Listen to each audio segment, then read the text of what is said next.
Sleeker, more powerful, and better all around. Need an introduction to the just-announced Samsung Galaxy S7? Hi, I'm Michael Josh, and you're watching GadgetMatch. We flew to Barcelona to get the scoop on the Samsung Galaxy S7, and here is our hands-on review. Let's get straight to it. This is the Galaxy S7, and this is the Galaxy S7 Edge. Both phones measure 5.1 inches and 5.5 inches respectively. Design-wise, not much has changed since last year, but that's not surprising because the S6 redesign was well received. Instead, Samsung took what it had and made it better. The S7 is still mostly made up of glass and metal, but now has slightly more rounded corners and a slightly more squarish home button. The display has an even narrower bezel, meaning it's flushed against the sides of the phone. Button and port placements are the same, volume rocker on the left and power button on the right. Micro USB charging port, headphone jack, speaker grills, and microphone on the bottom. Notice, no USB Type-C. Moving on, up top you'll see there's a SIM card tray, but no IR blaster. But here's some good news. The SIM card tray has an extra slot for a microSD card, meaning Samsung is bringing back that once curtailed option for expandable storage. The phone supports microSD cards of up to 200 gigabytes. But the biggest design change can be seen and felt once you turn the phone around. The back of the S7 is now curved. Samsung is calling it 3D glass, resulting in a phone that's easier to grip and one that feels thinner than it actually is. The unsightly camera bump on the S6 has been shaved down significantly. One final design change is another returning feature, skipped on the S6. The S7 has an IP68 rating, meaning it's waterproof and dustproof. You can shower with your phone or swim up to depths of 1 meter for 30 minutes. While the S7 still has a non-removable battery, Samsung's made sure that this time around, the phone has a bigger battery, up to 3,000 mAh on the S7 and 3,600 mAh on the S7 Edge. Samsung is also improving the S6's already impressive camera.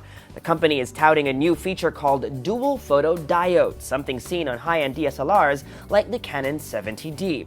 The promise is even better low-light performance and even faster autofocus. We spent some time with the camera and were pretty impressed by focus speeds. Also worth mentioning, my favorite feature on the S6, double pressing on the home button to start up the camera still works, and camera launch time is as fast as ever. Samsung is making a bold move this year, cutting down on megapixels from 16 on the S6 to only 12 on the S7, but this is actually a good thing because each individual pixel is larger and shots, theoretically, should be better. The selfie camera also gets a fill-in flash, although we're not sure if, like on the iPhone 6s, it adjusts based on ambient light conditions. In our tests, we only got a warm white flash. Okay, so this is what the user interface of the S7 looks like. If you'll notice, it's very similar, almost identical to the user interface on the Note 5. These rounded, squarish icons are the same exact icons that shipped with the version of TouchWiz on the Note 5. If you swipe to the right from the home screen, you'll get Flipboard Briefing, although if you don't want it, you have the option to turn it off. Just press and hold on the home screen, swipe right, and then over here you can just toggle on and off. We set it to off, and now it's turned on. You can basically it's turned off, and then if you want to turn it back on, just go ahead and do that as well, and then we've turned it back on. While we're here on the settings, let me also show you some of the wallpapers that shipped. This is the default wallpaper. It's blue, dark blue, and then they have other variations over here. I actually like this one over here, and it also comes in this gold color, if that's what your preference is. I actually like this, so I'm going to set it to be our new wallpaper. Also, while you're on settings, you can actually also change a couple of things. You can change the icon spacing. Right now we're at 4x4, but if you'd like to fit in more icons, you could definitely go to 5x5 or 4x5, whatever you please. But let me just leave it here, and maybe let me just turn that to something darker for this video. This is what the drop-down notification shade looks like. If you recall, on the S6, the design was a bit quirky, a bit fun. This one is a bit more minimalist, more held back. You'll notice shades of gray and blue. And if you look over here is a new feature of the S7, the always on display. Currently it's set to on. We can turn it off with a tap, but let's turn it back on and then just switch off the display, and you'll notice in a bit this will pop out, and this is always on the display. Samsung has actually patented or registered the use of always on, so they kind of own that trademark. It's 11:17 a.m. That's the time, that's the date.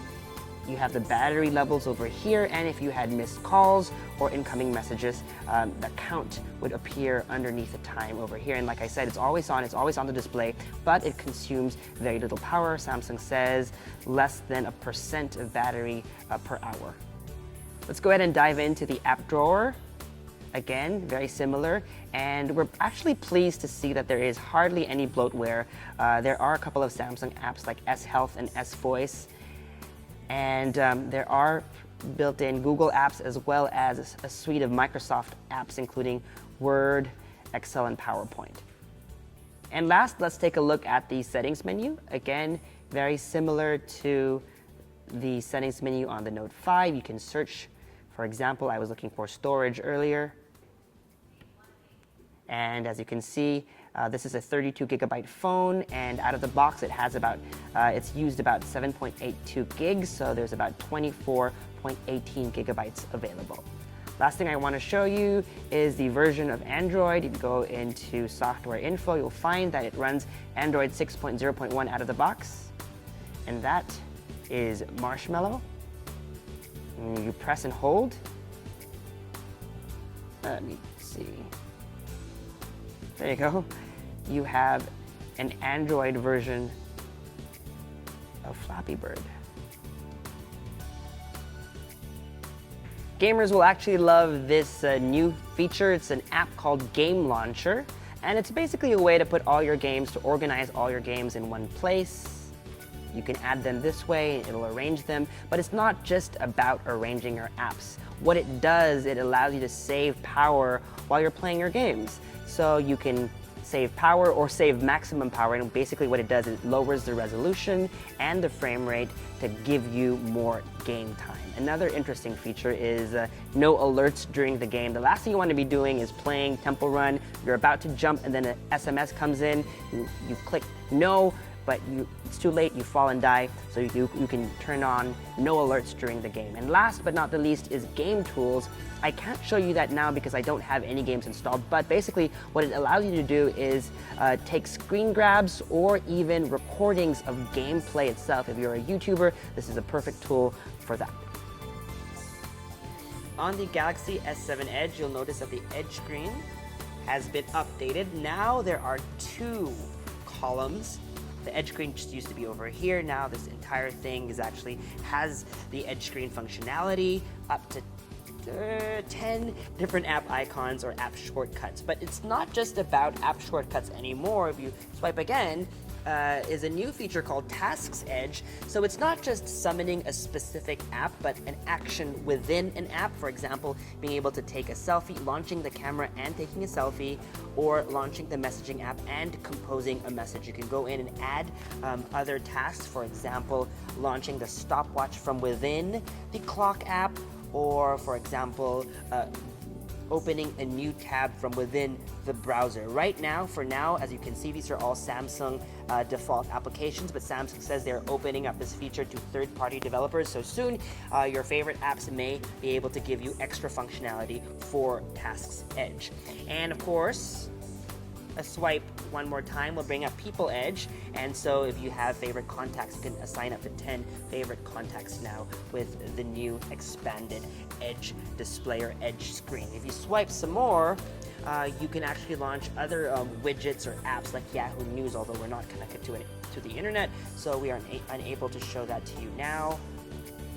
But that's what the functionality is like, and you can go in and customize that by diving into this settings menu over here, and you can actually add more Edge panels. As you can see, here are some examples of how that will look like.